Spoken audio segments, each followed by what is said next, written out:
여러분들, 우리가 삶에 있어서 익숙해지는 것들이 많습니다. 여러분들, 오늘 혹시 스마트폰 가지고 오셨나요?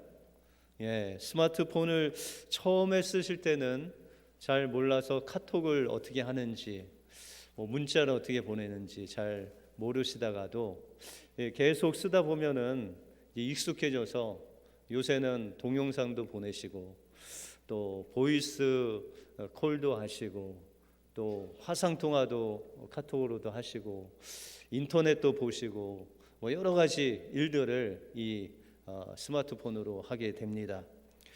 단 몇십 년 전만 해도 우리가 이 전화로 인터넷을 한다는 것은 정말 상상할 수 없었는데, 이 스마트폰이 나오면서 저희들이 상당히 익숙해졌습니다. 그래서 여러분들, 하루라도 스마트폰을 집에 놔두시고 한번 밖으로 나가서 출근을 하시거나 하루 종일 스마트폰 하루만 쓰시지 않는 날을 이 사순절에 하시면은 여러분들 뭔가 이 늘 허전한 마음이 있을 것입니다. 이렇게 익숙해진다는 거 상당히 우리의 삶 속에서 중요한데요. 여러분들 잘 알다시피 어떤 코넬 대학에서 실험을 했죠. 개구리를 비커에 넣는데 이 개구리가 좋아하는 온도가 한 15도 정도라고 합니다. 15도 되는 곳에 개구리를 넣고 그곳에서 잘 지내게 하다가 이제 열을 가하게 되죠. 그래서 서서히 열을 올리기 시작합니다. 그래서 1도를 올리고 2도를 올리고 3도를 올려도 이 개구리는 그곳에 익숙해져 갖고 그냥 나갈 생각도 안 하고 그냥 잘 삽니다. 그런데 이 온도가 1도, 2도, 3도 올라가면서 이 개구리가 익는 온도가 한 45도 된다고 합니다. 그래서 40도, 41도, 42도 이렇게 올라가면서 개구리가 서서히 삶아지면서 45도가 되면 죽는다고 합니다. 여러분들, 탈무드에 이런 글이 있습니다. 죄는 처음에는 손님인데 그러나 그대로 죄를 두면 주인이 돼버린다라는 그런 문구가 있습니다. 여러분들, 죄가 익숙해지면 죄의 결과를 낳게 된다는 것이죠. 그리고 죄가 익숙해지면 우리가 죄를 컨트롤하는 것이 아니라 죄가 우리를 컨트롤한다라는 것입니다. 그러므로 우리 믿는 사람들에게는 이 죄에 익숙해지면 안 됩니다. 우리는 어디에 익숙해져야 되냐면 성령의 말씀하시는 그 세미한 음성에 익숙해져야 됩니다. 그리고 그 세미한 음성에 순종하는데 익숙해져야 됩니다. 그래서 매일매일 하루를 성령님의 세미한 음성을 듣고 오늘은 무엇을 할지 성령님께 물어보고 삶 속에서 어떤 일이 있을 때 순간순간 주님을 의지하고 또 바라보는 것이 익숙해지면 그것이 바로 성령님과 동행하는 삶이 된다라는 것이죠.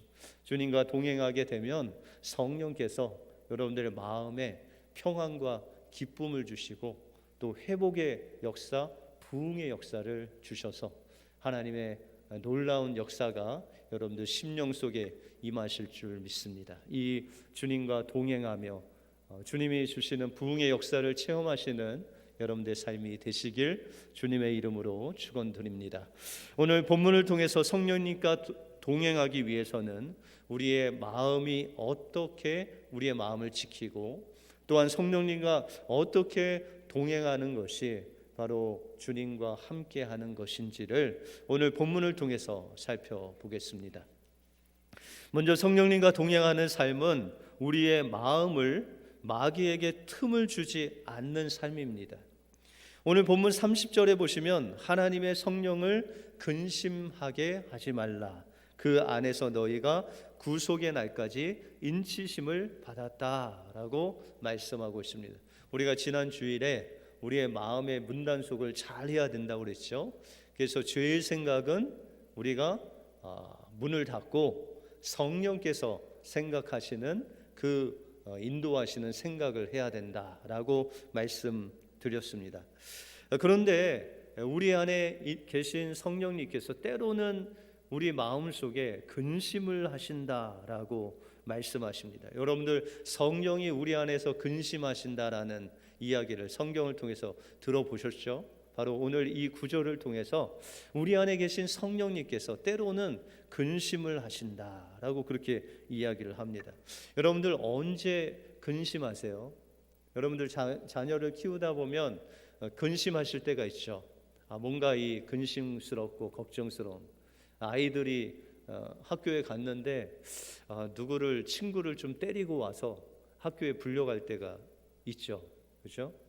저희 아들도 둘째 아들인데 스쿨버스에서 아이가 막 좀 이렇게 아이를 괴롭혔어요. 그런데 이제 걔를 때린다는 게 다른 애를 빗나가서 때리는 바람에 그냥 또 학교에 불려갔었죠. 여러 가지 아이가 정말 근심을 줄 때가 있다라는 것이죠. 뭐 아이가 잘 먹지 않아서 맨날 아프다든지 뭐 이럴 때 우리가 마음속에 근심을 하게 된다라는 것이죠. 근데 성령님께서 우리 안에서 근심하는 것은 바로 우리의 마음속에 죄가 들어오고 성령님을 늘 품고 살아야 되는데 그 성령님이 아닌 죄를 품고 살 때, 마귀가 우리 안에 들어오게 될 때, 그럴 때 성령님이 근심하신다라는 것이죠. 여러분들 성경에 보시면은 가룟 유다가 나오죠. 가룟 유다가 예수님을 은 30에 팔게 되는데 이 가룟 유다 속에 마귀가 생각을 줄 뿐만 아니라 그의 마음을 사로잡아서 마귀가 오히려 그 안에 자리를 잡는 경우가 있다라는 것이죠. 여러분들 가룟 유다가 요한복음 12장에 보시면 마리아라는 여인이 예수님을 사모하는 여인이 예수님의 그 십자가의 길을 준비하는 것으로 자신이 가진 이 항유 옥합을 깨뜨려서 그것을 머리카락으로 예수님의 발을 씻기는 장면이 나옵니다. 그런데 이 제자 중에 이 가룟 유다가 그 장면을 보고 막 분하게 여겨서 이야기하기를 아니 그 귀한 것을 300데나리온에 팔아서 가난한 자들에게 나눠주지 왜 그것을 허비하냐라고 그렇게 이야기를 합니다. 근데 성경에 보시면 가룟 유다가 그것을 300데나리온에 팔아서 가난한 사람들에게 나눠주려고 하는 그 의도가 아니라 그것을 어떻게든지 자기가 팔아서 300데나리온을 자기 그 주머니 속에 넣으려고 그런 마음을 품었다라고 그렇게 말하고 있습니다. 그래서 실제로 요한복음 13장 2절에 보시면 마귀가 벌써 시몬의 아들 가룟 유다의 마음에 예수를 팔려는 생각을 넣었다라고 그렇게 이야기를 하고 있습니다. 마귀는 우리에게 죄된 생각을 계속 넣습니다. 그런데 그것을 받아들이는 순간에 우리 마음에 죄가 들어오게 되고 마귀가 우리 마음속에 들어오게 된다라는 것이죠. 그래서 25절에 보시면 그런즉 거짓을 버리고 각각 그 이웃으로 더불어 참된 것을 말하라.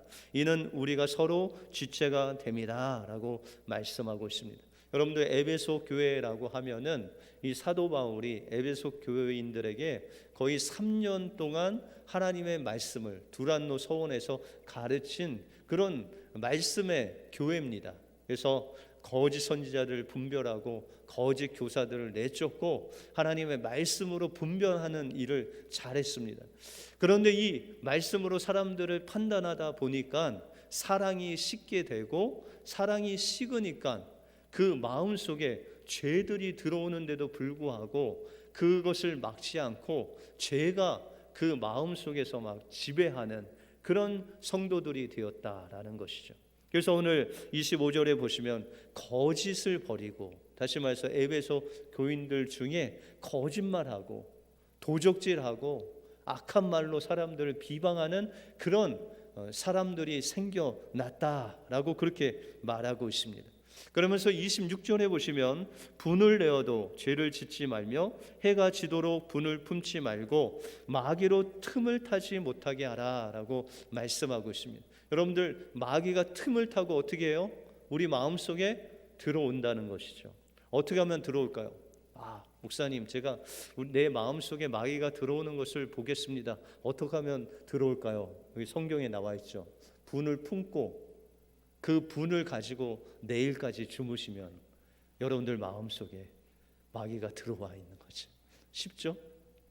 다시 말해서 우리의 마음속에 죄된 생각을 막 주는데 그 생각을 마음에 품고 계속 살아가다 보면 우리 마음에 마귀가 역사한다라고 그렇게 말하고 있습니다.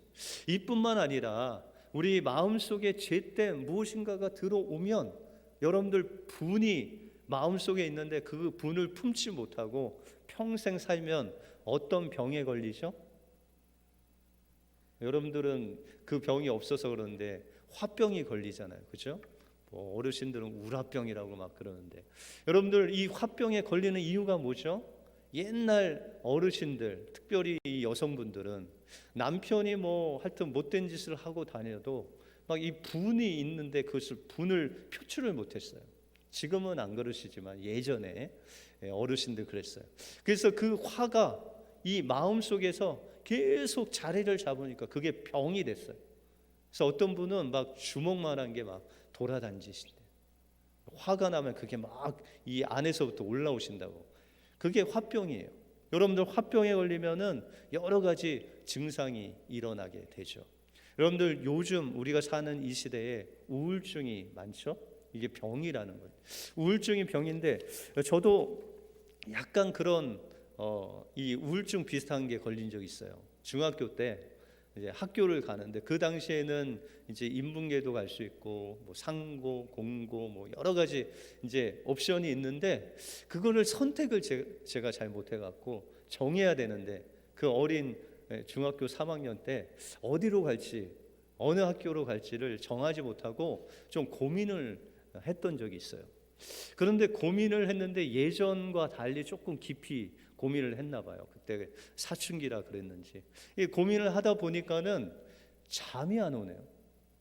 그 생각이 예전에는 생각하고 그냥 돌아서면 생각이 잊어버려졌는데 생각이 계속 생각을 낳고 해서 생각이 오히려 내 마음을 주관해 버리니까 그 생각이 끊이지 않아요. 그래서 잠을 못 이루는 거죠. 누워서 자도 생각이 계속 돌면서 잠을 깊게 잘 수가 없어요.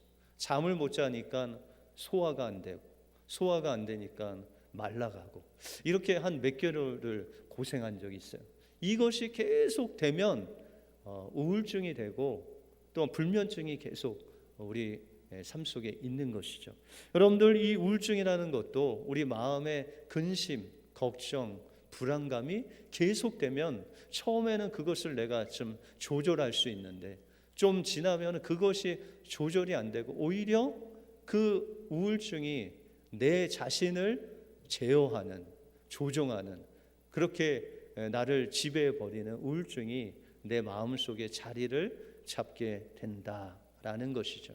이와 같이 우리 마음속에 무엇을 품느냐에 따라서 그것이 병이 될 수 있고 마귀가 역사할 수 있고 때로는 성령님의 지배를 받으면 하나님께서 주시는 성령님께서 주시는 평안과 기쁨으로 충만된 그 회복과 부흥의 역사를 우리 마음속에 누리게 된다라는 것이죠. 여러분들 성경에도 구약의 선지자 대표하는 선지자가 있다면 엘리야죠.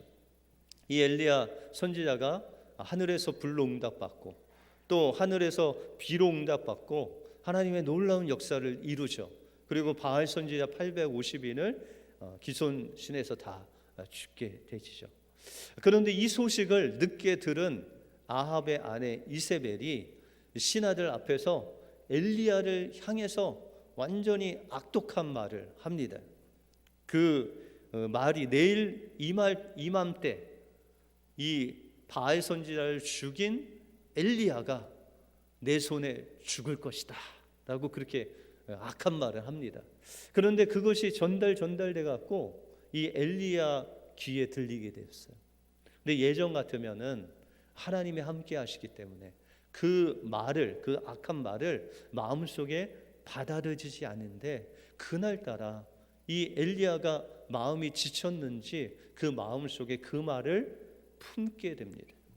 근데 신기하게도요, 이 엘리야가 하룻길을 가서 로뎀 나무 아래서 죽기를 구합니다. 누구의 말이 이루어지는 거예요? 이세벨의 말이 이루어지는 거죠. 하루 지난 이맘때 너는 죽을 것이다 라고 했는데 엘리야가 그 말을 품으니까 하루 길을 가서 로뎀 나무 아래서 죽기를 구했다라고 그렇게 이야기를 했다라는 것이죠. 여러분들, 우리 마음속에 이런 죄된 말 또한 악독한 말을 우리 마음속에 받아들이면 그 말이 우리 안에 역사할 수 있다는 것이죠. 그래서 우리가 말을 잘해야 돼요. 부정적인 말, 악한 말을 하면 그 사람의 심령을 죽일 수 있다라는 것이죠. 그런데 좋은 말을 하면 그 좋은 말이 그 심령 속에 들어가서 또한 기쁨과 평강과 생명의 열매를 맺을 수 있다라는 것이죠.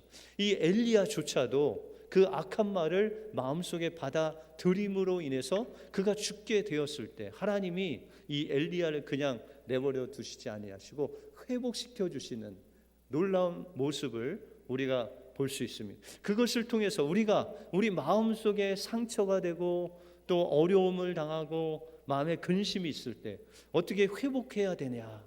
엘리야는 그 로뎀 나무 아래서 죽기를 구했는데 하나님께서 까마귀를 통해서 먹을 것, 마실 것을 그에게 주셨습니다.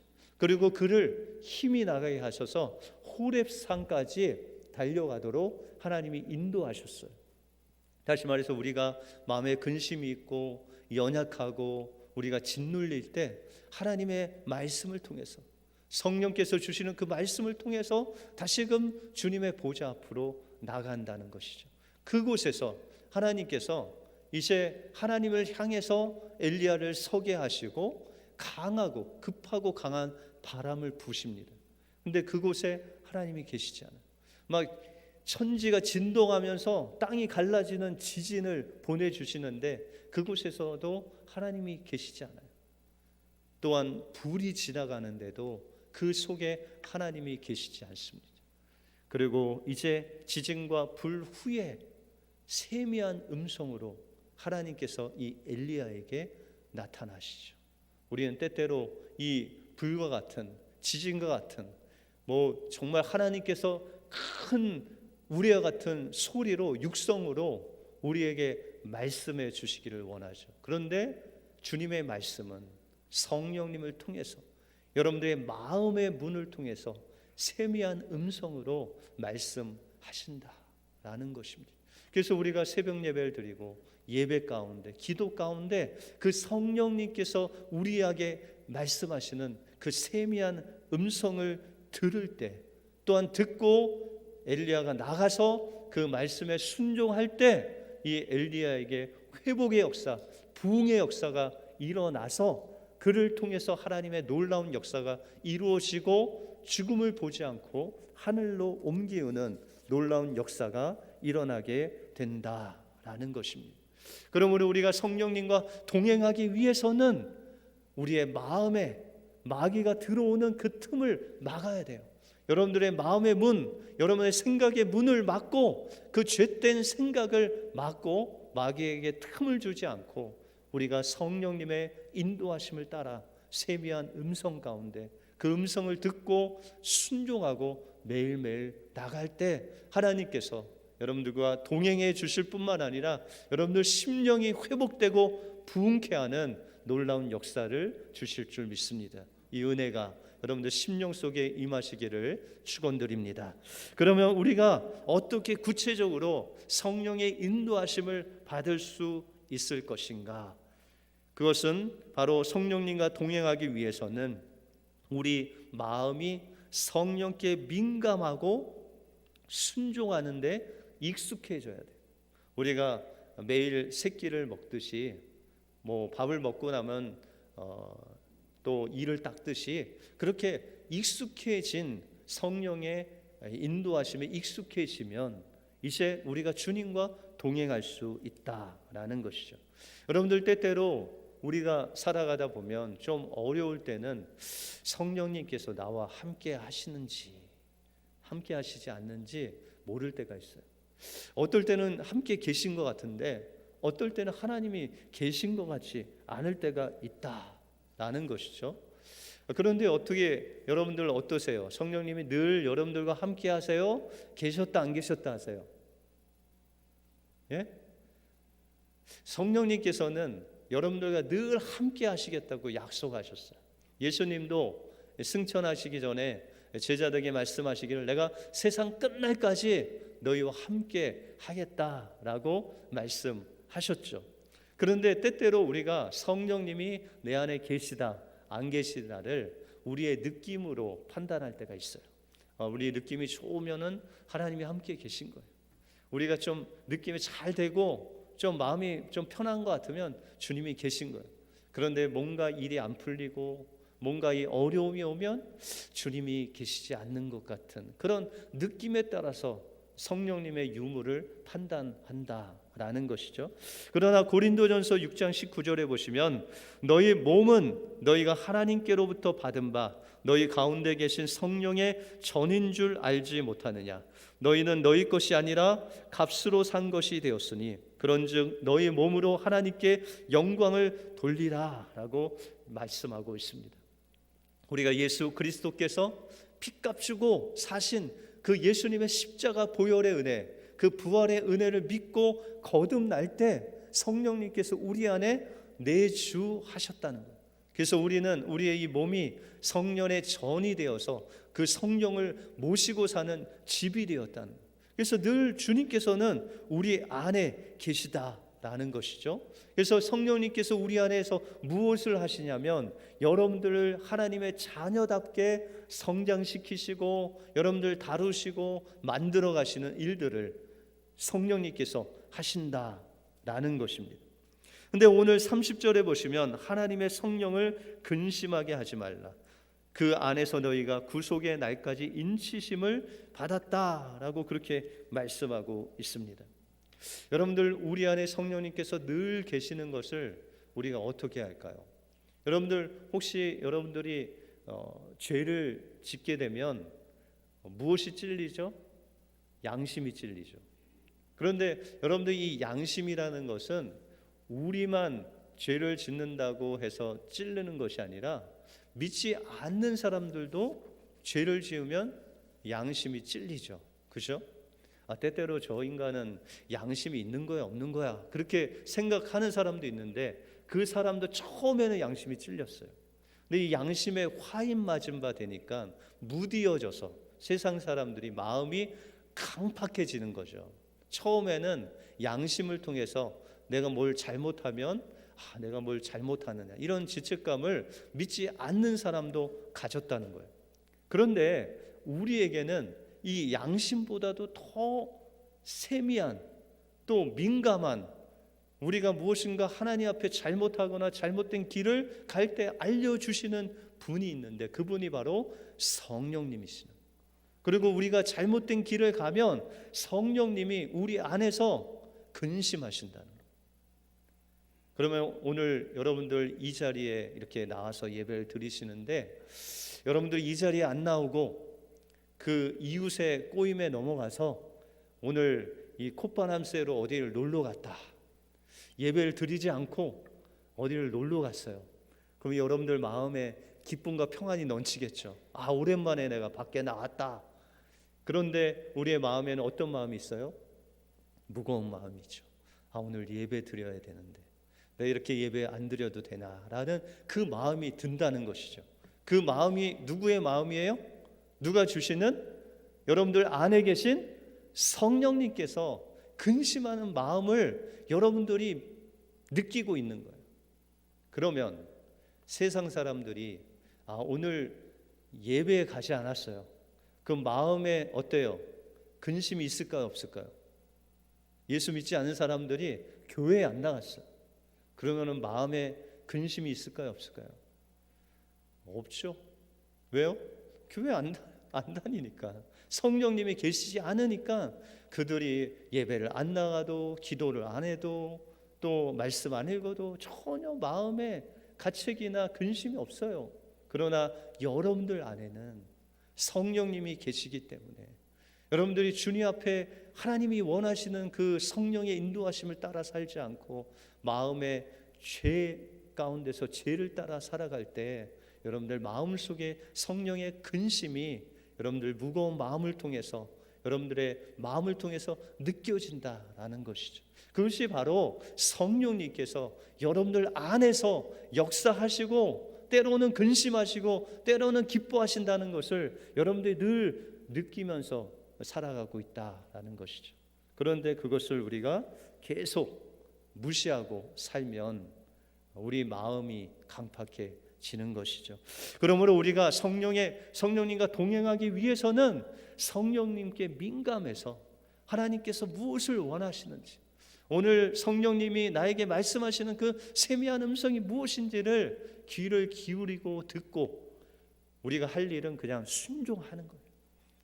너희가 용서하라 하면 용서하고, 화해하라 하면 화해하고, 저 사람 도와주라고 하면 도와주고, 오늘 저 사람 만나서 밥 사라 하면 밥 사고, 가라 하면 가고, 스탑하라 하면 스탑하는 그 성령의 인도하심을 듣고 순종하는 그 삶이 계속될 때 하나님께서 여러분들 심령을 회복시켜 주시고 부흥의 역사를 일으켜서 여러분들 마음의 생명과 평안과 기쁨이 넘쳐 흐르면서 여러분들 통해서 성령의 놀라운 역사가 일어나게 된다라는 것입니다. 1900년도에 영국의 웨일즈라는 곳에 엄청난 부흥의 역사가 일어났습니다. 그때 부흥의 중심이 됐던 그 사람들이 바로 웨일즈에 있는 청년들, 젊은 청년들이 하나둘씩 모이기 시작했어요. 그래서 그룹을 지어서 정말 나라를 위해서, 하나님의 그 복음을 위해서 기도하기 시작했어요. 그 기도에 막 불길이 막 타오르면서 웨일즈 교회마다 하나님의 부흥이 임하게 되었습니다. 근데 이 웨일즈 동네에 살던 어떤 보석상을 운영하는 사람이 있었어요. 근데 그는 불신자였어요. 그가 이 소문을 듣고 저 교회에 어떤 이상한 역사가 있다 하는데 엄청나게 사람들이 난리 났다고 한다. 여러분들 부흥이라는 것은요, 그냥 우리 교회 안에서만 그냥 그렇게 즐겁고 회복되고 이런 것이 아니라 이 소문이 밖에까지 퍼집니다. 그래서 예루살렘 교회를 보면은 그 초대교회 그 선행이 그 주변에 있는 예루살렘 전체 믿지 않는 사람들에게 퍼져서 그 예루살렘 교회가 칭찬을 받았다. 믿지 않는 자들에게도 칭찬을 받을 정도로 그런 부흥의 역사가 믿지 않는 자들에게도 드러난다라는 것이죠. 그런데 이 보석상 주인이 그런 소문을 듣고 저 교회가 요즘 심상치 않다라는 소문을 듣고 한번 출석을 했어요. 그랬는데 이 보석상 주인이 보니까 좀 예배 시간에 찬양이 좀 뜨거운 것, 또 합심해서 막 기도하는데 어떤 사람이 막 울면서 기도하는 그 한두 가지 빼놓고는 별로 마음에 와닿는 게 없었어요. 그래서 부흥이 별거 아니구나라고 생각했고, 이 불신자였던 보석상 주인이 다음 주부터는 내가 교회 안 나가겠다. 와 보니까 별거 없더라라고 그렇게 생각하고 교회를 나가지 않았어요. 근데 며칠이 지나고 어떤 사람이 이 보자기 같은 데다가 보석을 가지고 와서 그것을 풀어 제끼면서 용서해달라고. 내가 수년 전에 이 가게에서 이 보석을 훔쳤는데 정말 다 가지고 왔다는 거예요. 용서해달라고 무릎을 꿇고 막 통곡을 하는 거예요. 이 주인, 보석상 주인이 그 사람을 보면서 어안이 벙벙한 거예요.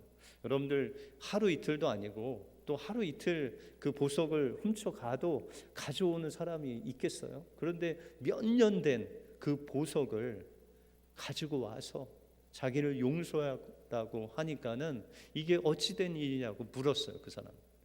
근데 그 사람이 바로 이 보석상 주인이 갔던 그 교회 교인인데, 하나님 앞에 기도하고 예배하는데 그 수년 전에 자기가 잘못해서 도적질한 그 보석을 생각나게 해주시고, 하나님께서 성령을 통해서 그것을 주인에게 갖다 주고, 너는 무릎 꿇고 용서를 구하라 라는 그 말을 하시면서 막 그렇게 안 하면 견딜 수가 없을 정도로 성령님께서 강하게 역사하시니 그가 그 보석을 가지고 왔노라 하면서 제발 용서해 달라고 비는 거예요.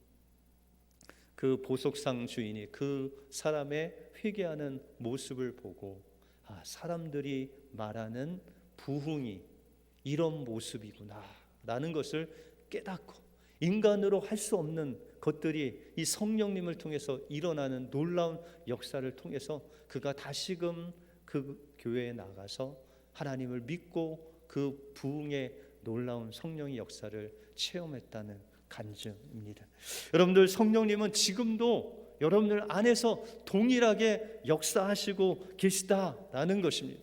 그 성령님께서 인도하시는 대로, 성령님께서 말씀하시는 대로, 성령님께서 매일매일 여러분들 안에서 세미한 음성으로 인도하시는 그 성령님의 인도하심을 받아서 여러분들이 순종하는 데 익숙해지면 성령님이 무엇이라 말씀하시는지 그 말씀에 순종하는 것이 여러분들의 삶이 되면 여러분들의 심령이 회복되고 부흥될 뿐만 아니라 여러분들을 통해서 성령의 놀라운 역사가 여러분들이 모르는 그 가운데, 여러분들 순종하는 가운데 이 성령의 역사가 불일 듯 일어나는 놀라운 역사가 일어난다라고 말씀하고 있다는 것입니다. 그러므로 우리의 마음을 마귀가 주는 죄된 생각에서 지켜야 돼요. 그 생각이 우리 마음속에 들어오면 그 생각을 붙잡아 주님의 십자가 앞에 복종시키고 우리의 죄가 들어올 때 그것을 품지 않고 하루를 넘기지 않고 우리가 하나님 그 성령님을 품고 성령님이 인도하시는 놀라운 그 인도하심에 민감해질 때 이 웨일즈 청년들의 기도를 통해서 그 성령님의 인도하심에 순종하는 것이 익숙해질 때 하나님의 놀라운 역사가 이루어진 것 같이 우리 교회 모든 성도님들이 그 성령의 인도하심, 세미한 음성을 듣고 순종하는 데 익숙해질 때 하나님의 놀라운 부흥의 역사가 여러분들 가정과 우리 교회와 이 지역에 놀라운 하나님의 부흥의 역사로 일어날 줄 믿습니다. 이 은혜가 여러분들의 그 성령님께 인도하심에 순종함으로 부흥의 역사가 일어나기를 주님의 이름으로 축원드립니다. 기도하겠습니다.